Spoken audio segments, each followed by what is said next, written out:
Hello साथियों, नमस्कार। आपका इस परिवार में फिर से स्वागत है। तो हम लोग विज्ञान का 60 वीडियो का श्रृंखला प्रारंभ किए हैं, सामान्य विज्ञान का। लेकिन हमसे आपसे वादा किए थे कि हम अब जो सामान्य विज्ञान है वो आपको लॉन्ग वीडियो भी प्रदान करेंगे। और सर आपको मैथ हिंदी का वीडियो प्रारंभ कर दिए हैं। जो आपके यूपीपी हो गया, आरओ हो गया या यूपीपीसीएस सीसेट हो गया, वो आपके एग्ज़ाम के लिए बहुत उपयोगी होगा। तो हम लोग सामान्य विज्ञान पहले समझेंगे। जब हम लोग पढ़ते हैं तो रटते हैं, या आप कहीं भी पढ़े होंगे तो रटवाते हैं कि विज्ञान किसे कहते हैं। किसी भी वस्तु के सुव्यवस्थित क्रमबद्ध ज्ञान को विज्ञान करते हैं। तो ये रटना नहीं है। अगर हमें रटना पड़ा तो विज्ञान क्यों पढ़े? क्योंकि आप बड़े बड़े दार्शनिक हो गया या आईआईटी देख लें या एम्स देख लें, तो वहाँ आपको विज्ञान रटवाते नहीं हैं, समझाते हैं कि क्या है।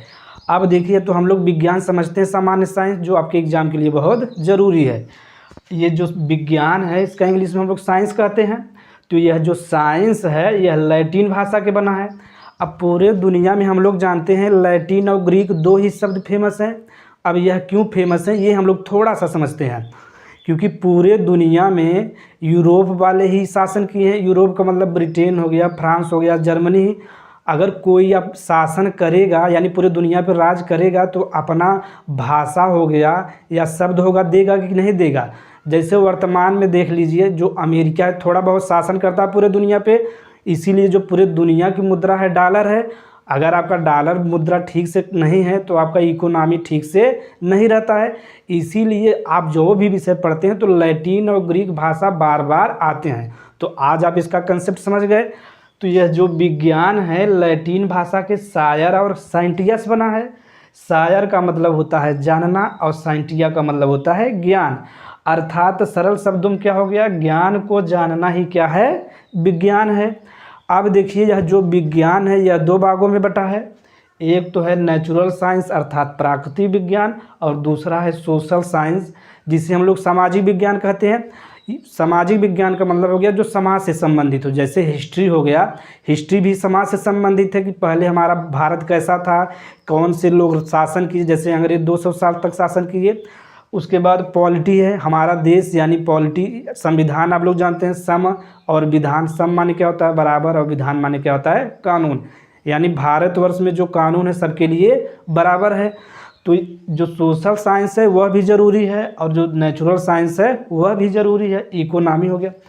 अब देखिए, जो नेचुरल साइंस है यह तीन भागों में बटा है, बायोलॉजी, फिजिक्स और केमिस्ट्री। अब देखिए, जब आप कंपटीशन का एग्ज़ाम देते हैं तो देखे होंगे अगर 20 प्रश्न पूछा है तो उसमें से मुख्यतः किसका होता है, बायोलॉजी का। 14 से 15 प्रश्न बायोलॉजी का होगा। फिजिक्स और केमिस्ट्री दोनों को मिला के 6 प्रश्न होते हैं। तो जैसा जिसका वेटेज है वैसा हम लोग पढ़ेंगे, क्योंकि आपका समय बर्बाद करना नहीं है। समय बर्बाद करने से कोई फ़ायदा है नहीं। अब देखिए, तो यहाँ हम लोग थोड़ा सा बायोलॉजी देखेंगे, उसके बाद फिजिक्स समझेंगे, केमिस्ट्री समझेंगे। अब देखिए, यह जो बायोलॉजी है, बायोलॉजी भी ग्रीक भाषा के दो शब्दों से बना है, बायोस और लोगोस। बायोस का मतलब होता है जीव और लोगोस का मतलब होता है अध्ययन। यानी जीव का अध्ययन ही क्या कहलाता है, बायोलॉजी। अब हम लोग खूब सुनते हैं कि जो अरस्तु जी हैं वो बायोलॉजी यानी जीव विज्ञान के पिता हैं। अगर हम किसी को पिता कहेंगे तो क्यों कहेंगे, सही बात है।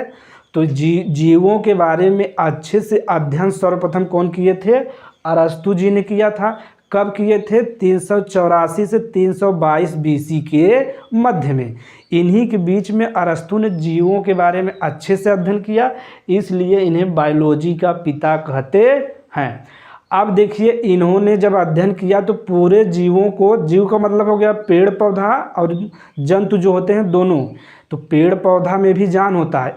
इसको सर्वप्रथम बताए थे एक भारतीय थे जेसी बसु, जिनको कहते हैं जगदीश चंद्र बसु। इन्होंने क्रेस्कोग्राफ की मदद से बताया कि जो पेड़ पौधे होते हैं उनमें भी जान होता है। अगर हम उन पर कुछ भी क्रिया करते हैं तो वह प्रतिक्रिया देते हैं। अब ध्यान से देखिएगा, अब हम समझ गए कि इन्हें पिता क्यों कहते हैं, यहाँ भी हम लोग समझ गए। अब जो बायोलॉजी है वह, अब बायोलॉजी शब्द पूछता है कि किसने दिया, यह एग्जाम में बार बार पूछता है। पिता तो सब लोग जान गए हैं, अरस्तु हैं। अब यह नहीं पूछता, अब यह पूछता है कि बायोलॉजी शब्द कौन दिए थे, यानी जीव विज्ञान शब्द कौन दिए थे। तो दो वैज्ञानिक थे, लैमार्क और ट्रेविरेनस। अब अगर थोड़ा और डिटेल में पूछता है तो पूछता कि ये दोनों किस देश के निवासी थे। लैमार्क जो थे वो फ्रांस के निवासी थे और ट्रेविरेनस जो थे वो जर्मनी के निवासी थे। अब देखिए बायोलॉजी को हम लोग दो भागों में बांटते हैं, एक बॉटनी हो गया, एक जूलॉजी। बॉटनी में हम मुख्यतः पेड़ पौधों का अध्ययन करते हैं, जिसे शुद्ध भाषा में हम वनस्पति विज्ञान कहते हैं। बॉटनी के पिता सभी लोग जानते हैं, थियोफ्रेस्टस जी हैं। और देखिए जूलॉजी जो है यह भी ग्रीक के दो शब्दों से बना है, जू और लोगोस। जू मतलब क्या होता है, जू मतलब होता है जंतु, यानी चिड़ियाघर आप लोग सुनेंगे, तो चिड़ियाघर से ही लिया गया है जूलॉजी। चिड़ियाघर मतलब रहता है उसमें सिर्फ चिड़िया नहीं दिखाई देते, उसमें जब आप चिड़ियाघर में जाते हैं तो आपको जंतु, विभिन्न प्रकार के जंतु दिखाई देते हैं, सिर्फ चिड़िया नहीं दिखाई देता। अब देखिए वहीं से लिया गया। जूलॉजी के पिता कौन है, अरस्तु हैं। तो आपको इसी प्रकार से कंपटीशन के लिए जनरल साइंस का या अन्य विषय का वीडियो मिलता रहेगा। आज के लिए धन्यवाद।